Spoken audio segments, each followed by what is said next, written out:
Loneliness in old age is one of the biggest fears people have. It's not just an emotional struggle. It can affect your physical health, shorten your lifespan, and impact your overall well-being. But what if I told you that avoiding loneliness isn't about how many people are around you, but about how you connect with the world? Most people think they need a big social circle or family nearby to feel fulfilled. But science tells us something surprising. Loneliness is more about the quality of your connections than the quantity of them. And here's the best part. You don't need to rely on anyone else to create that connection. By the end of this article, you'll have a simple daily strategy to stay emotionally fulfilled and mentally strong as you age, whether you live alone or with others. And it all starts with small, intentional actions.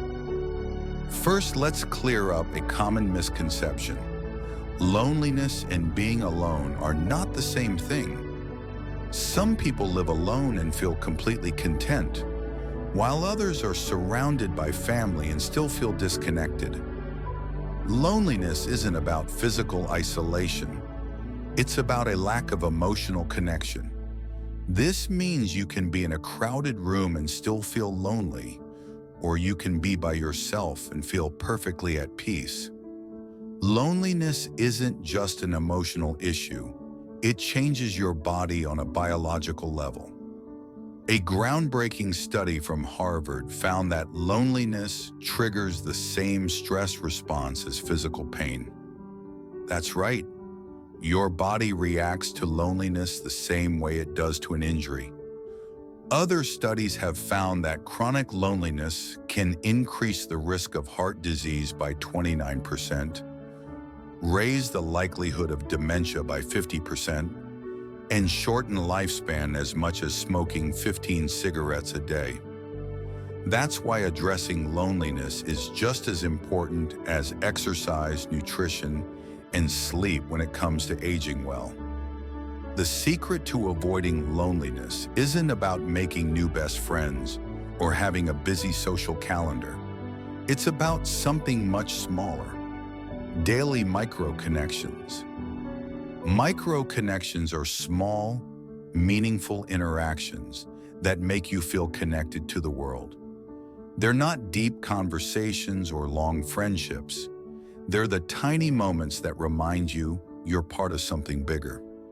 Examples include smiling at someone in a coffee shop, saying good morning to a neighbor, chatting with a cashier, petting a dog on a walk, or even leaving a kind comment on a social media post.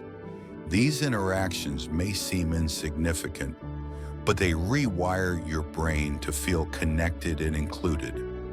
Studies show that just 10 minutes of social interaction per day can lower stress hormones, boost mood-enhancing chemicals like dopamine, and strengthen the immune system. Even if you're an introvert or live alone, these small moments train your brain to recognize connection, reducing feelings of loneliness over time. You might be thinking, but what if I don't have anyone around? That's where the second trick comes in. Self-directed kindness. Self-directed kindness means creating connection within yourself, even when others aren't around. Some simple ways to practice this daily include writing down 3 things you appreciate about yourself, speaking kindly to yourself in the mirror, leaving yourself encouraging voice notes, practicing gratitude, or doing a small act of kindness for someone else, even online. Studies show that these practices trigger oxytocin, the same hormone that bonds us to others. In other words, you don't need external validation to feel connected. You can generate that feeling yourself. Loneliness isn't solved in one day. It's a habit, just like anything else.